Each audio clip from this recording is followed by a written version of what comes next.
Nouvelle semaine, nouvelle session d'information sur Speedline TV.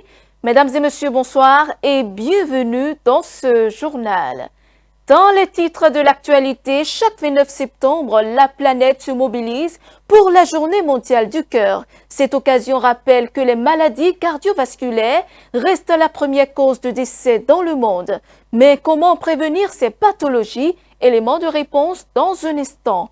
Cotonou a accueilli les 27 et 28 septembre une conférence internationale sur la nutrition. L'événement placé sous le leadership du président Patrice Talon a réuni responsables politiques et partenaires pour réfléchir à la nutrition comme levier stratégique de développement durable en Afrique. Et puis loin des frontières du Bénin, la campagne pour la présidentielle du 12 octobre prochain a pris son envol le 27 septembre dernier au Cameroun. 12 candidats sont en lice, parmi eux Paul Biya, âgé de 92 ans.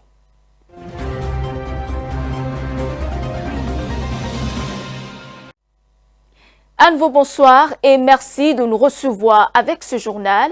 Chaque 29 septembre, la planète se mobilise autour de la Journée mondiale du cœur. Cette journée nous rappelle que les maladies cardiovasculaires restent la première cause de mortalité dans le monde. Face à ce fléau silencieux, la prévention apparaît comme la meilleure arme. Quelles sont les actions à adopter pour protéger son cœur et réduire les risques? Élément de réponse dans ce reportage.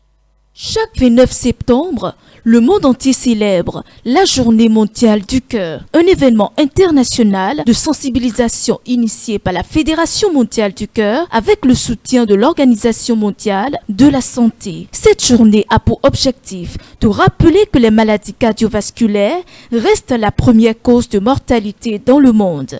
Elle vise également à informer et à éduquer les populations sur les moyens de prévenir les risques liés au cœur, un organe vital pour notre suivi. C'est comme une pompe qui va fouler et aspirer à la fois le sang et qui va permettre que ce sang-là puisse circuler partout dans l'organisme. Et donc son rôle est si important que si votre cœur s'arrête de battre ne serait-ce que quelques secondes, vous le ressentez. Et au-delà de 2 à 3 minutes, la vie n'est plus possible. Donc, c'est un organe extrêmement important dont il faut prendre soin d'une façon particulière. Le cœur peut être affecté par diverses maladies, dont certaines particulièrement graves peuvent conduire au décès. Il faut savoir qu'il y a certaines maladies qui sont congénitales, c'est-à-dire que c'est des malformations cardiaques avec lesquelles on naît. À côté de ça, il y a les cardiopathies ou les maladies du cœur qui sont acquises, donc qui vont se déclarer tout au long de la vie de l'individu. Je veux parler par exemple de l'infarctus, ce qu'on appelle la crise cardiaque communément. Je veux parler de l'insuffisance cardiaque, de l'hypertension artérielle et de toutes ces complications. Certaines maladies comme la péricardite, etc. Lorsque les troubles cardiaques sont détectés à un stade précoce, il est possible d'agir efficacement grâce à certaines recommandations. Les cardiologues conseillent notamment de réduire la consommation de certains aliments afin de préserver la santé du cœur. Diminuer la consommation de sel, c'est très important. Et quand on dit sel, on dit tous les aliments qu'on consomme d'habitude et dans lesquels le sel est caché.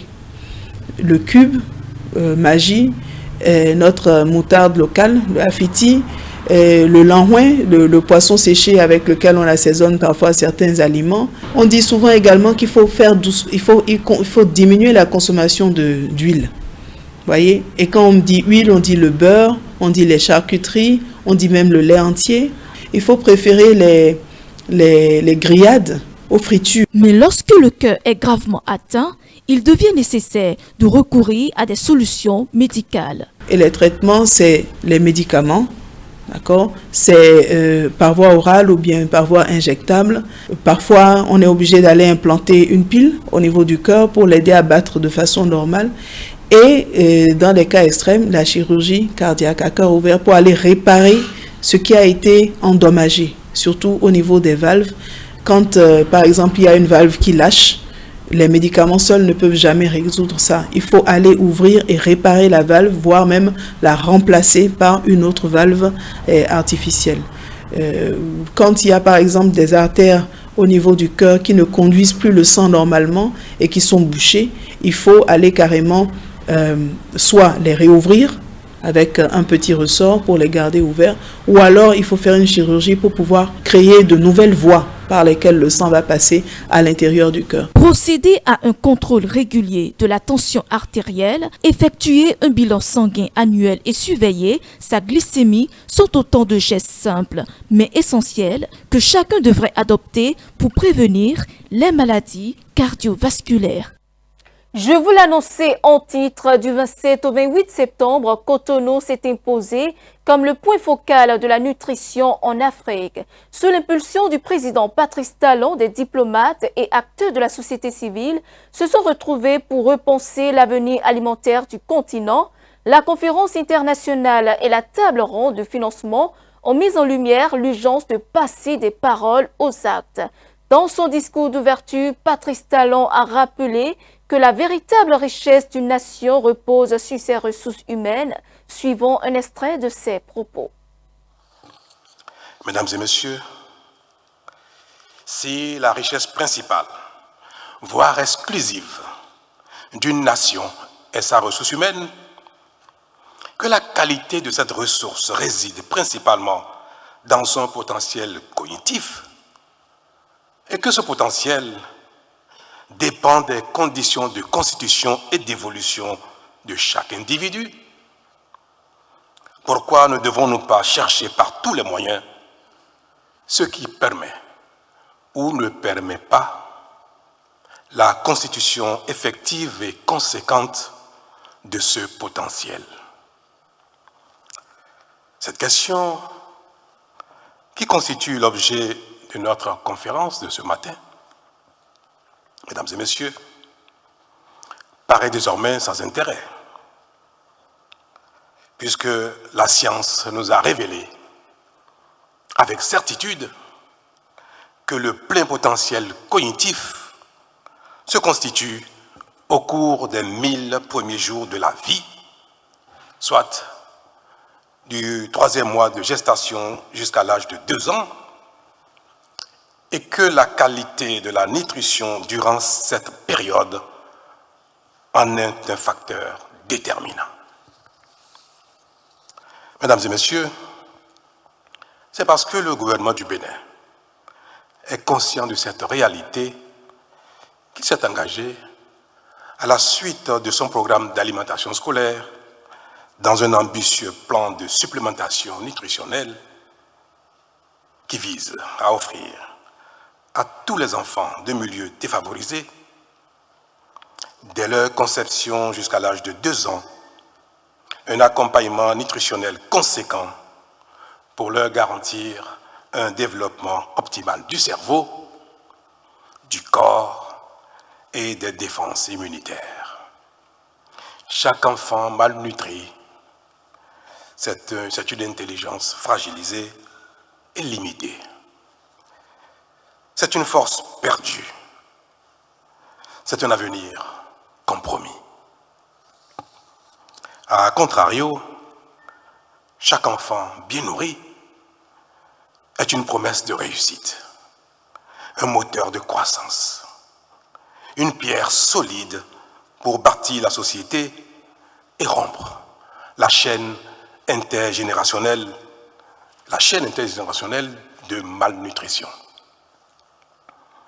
Cette chaîne qui veut qu'une mère malnutrie donne naissance à un enfant fragile à potentiel limité et qui, à son tour, s'il est malnutri lui aussi, aggrave les faiblesses de sa progéniture et la rend très peu apte à profiter efficacement des infrastructures, de l'éducation, de la formation, des offres d'emploi et autres que sa communauté lui offre. Une progéniture qui entretiendra la chaîne de la pauvreté transgénérationnelle qui, in fine, apparaîtra comme une fatalité. Je veux donc espérer, mesdames et messieurs, que cette conférence soit non seulement un cadre d'échange, mais aussi et surtout l'occasion de renforcer les connaissances et convictions pour susciter et booster les motivations au profit de la nutrition, et notamment sur notre continent africain. Elle devra, cette conférence, marquer un tournant décisif en matière de nutrition sur le continent africain. J'ai aussi foi que la table ronde qui suivra la présente conférence donnera lieu à des engagements fermes en faveur de cette cause si noble aux côtés du gouvernement du Bénin pour nous donner collectivement raison dans quelques décennies, peut-être même dans quelques années. Mesdames et messieurs, l'écho de la conférence de ce jour permettra aux initiés, permettra à la masse, permettra à tout le monde de comprendre les dégâts de la malnutrition. Abordons à présent la question de l'éducation. La réussite d'un élève à la fin de l'année scolaire résulte de plusieurs dispositions prises dès le début de l'année. Ces mesures concernent aussi bien le plan académique que les dimensions psychologiques et sanitaires. Le coach Bernard livre ainsi des conseils précieux pour aider les élèves à avoir un bon rendement scolaire. On l'écoute. Il est nécessaire que à chaque, à chaque trimestre, que l'enfant ait des objectifs. Et avoir des objectifs, ce n'est pas aussi dire je serai premier du Bénin ou bien je serai. Il faut que l'objectif soit mesurable. Il faut avoir, c'est des choses simples mais très indispensables pour l'évolution de l'enfant. Donc, pas seulement l'objectif, mais que l'enfant ait des comportements, des actions adaptées et qui conduisent à la réalisation de l'objectif. Le premier trimestre, par exemple, l'enfant peut dire, si un enfant qui a l'habitude d'avoir 8, il peut dire, je vais avoir 9 pour le premier trimestre. Et qu'est-ce que je vais mettre en place pour avoir 9? Ok, ça c'est l'objectif principal, je vais avoir 9. Et qu'est-ce que je vais mettre en place? Il y a des sous-objectifs. Il faut que je travaille, j'ai au moins 9 dans les matières. Alors, qu'est-ce que je vais faire pour avoir 9 dans les matières? J'avais une manière d'étudier avant. Il faut que je modifie cette manière-là. Je fasse une autre manière. Je vais mettre en place une autre dynamique d'apprendre les leçons, une autre technique d'apprendre les leçons. Je peux me renseigner, je peux demander aux professeurs, je peux demander aux amis, aux parents et adopter une autre manière d'étudier pour avoir un résultat différent. Donc, on a l'objectif, mais il faut un agenda personnel, il faut des actions en amont pour atteindre l'objectif. Mais en plus de tout ça, il faut que l'enfant ait des propos adaptés. Par exemple, je suis capable de réussir. Par exemple, je suis capable de réussir. Par exemple, je travaille de mieux en mieux. Ce sont des propos que l'enfant répète et qui habitent l'enfant et qui permettent à l'enfant, qui permettent à son subconscient de contribuer, de participer à la réalisation de son objectif. Parce que vous savez, la vie n'est pas que physique. La vie n'est pas que physique. Donc, pour activer cette dimension non physique de l'être, il faut que l'enfant ait des propos et des pensées associées. Lorsque tu as un objectif et que l'objectif n'est pas, je vais dire, démesuré, c'est-à-dire en fonction de toi, tu choisis l'objectif. Alors, quand tu mets les comportements, le dispositif en place et tu sens que le résultat vient, tu es forcément motivé. Parce que le résultat constitue une rétribution qui te motive à continuer à travailler. Donc c'est pourquoi tu as l'objectif, il faut que tu poses des actions. D'abord, l'objectif soit adapté et que tu poses des actions pour pouvoir atteindre l'objectif. Et si c'est comme ça, tu vas voir que tu évolues progressivement et cela te motive à continuer. Et quand tu as des pensées et des propos adaptés aussi, tu es motivé. Il faut avoir un agenda personnel. C'est-à-dire que vous avez l'emploi du temps, mais toi, tu as une organisation personnelle. L'heure qu'il faut regarder la télé, l'heure où il faut aller jouer le foot, l'heure où il faut étudier, l'heure où il faut étudier telle matière. Et ça, tu partages avec les membres de ta famille. Et tu affiches, on connaît ton programme. Pour que quand tu seras en train de dire, il est l'heure pour que tu puisses étudier histoire, géographie, par exemple, tu seras en train d'étudier que maman ne te dit pas, va m'acheter des tomates, va me faire telle chose. Papa me dit, va laver la voiture. Donc, pour que cela ne soit, tu conçois un agenda personnel. Dans l'affaire Orano-Niger, le Centre international pour le règlement des différends relatifs aux investissements n'a pas encore donné sa décision finale. Mais ce tribunal d'arbitrage a ordonné aux autorités de Niamey de ne pas céder les stocks d'uranium dont le groupe minier français s'estime spolié et de libérer le représentant d'Orano, toujours détenu. Quelle est la portée de cette ordonnance provisoire? Le reportage.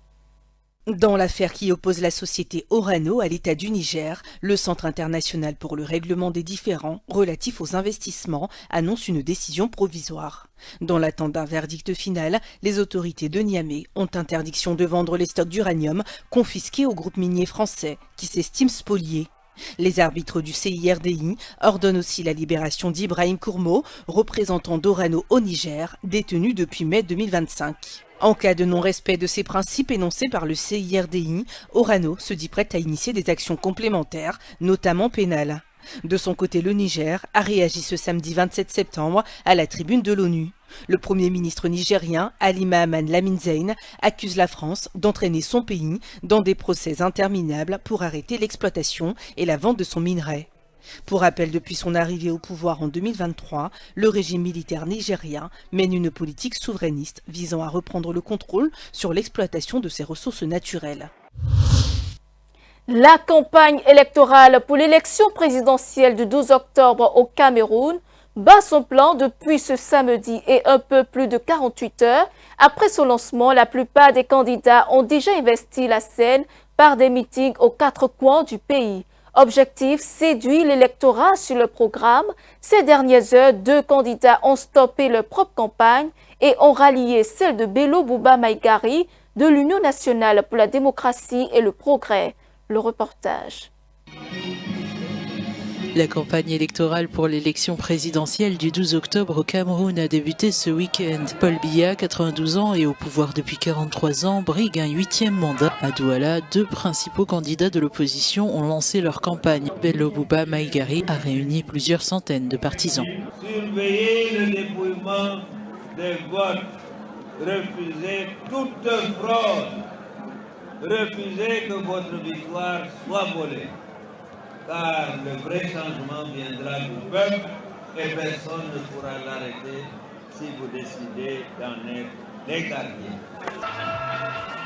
Le candidat Cabral Libi, ancien journaliste de renom, a tenu son rassemblement derrière le stade Omnisport de la capitale. Prévoyant 100 000 participants, il n'a finalement réuni qu'environ 500 personnes pour le lancement de sa campagne présidentielle. Ensemble, nous réussirons comme il a dit, et puis nous voulons une nouvelle personne dans le gouvernement. Parce que depuis que moi je suis né, je ne connais qu'un seul président. Si pour une fois il faut une nouvelle, un jeune comme Cabral, c'est pourquoi moi je le soutiens.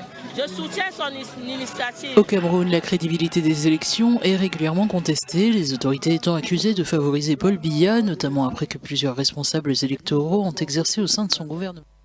En Ouganda, la campagne présidentielle du 12 janvier 2026 s'est ouverte ce lundi.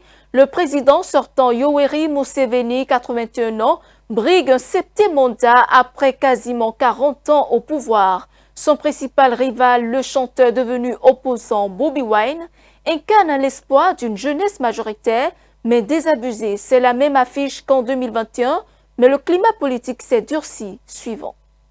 En Ouganda, la campagne électorale pour l'élection présidentielle s'ouvre ce lundi 29 septembre. Sur les 38 dossiers reçus, la commission électorale a révélé que 8 candidatures ont été retenues pour le scrutin du 12 janvier 2026. Parmi eux, l'actuel président Yoweri Museveni, au pouvoir depuis 1986. À 81 ans, il brigue un 7e mandat et n'hésite pas à mettre en avant son bilan. Après près de 40 ans au pouvoir, le président sortant promet de continuer à protéger la paix et la prospérité de l'Ouganda. Comme en 2021, Yoweri Museveni sera face à son principal adversaire Bobi Wine. À 43 ans, le chanteur est devenu une figure politique majeure, soutenu par une large partie des jeunes électeurs ougandais. Dans un pays où 3/4 de la population a moins de 35 ans selon l'ONU, l'influence de Bobi Wine est indéniable.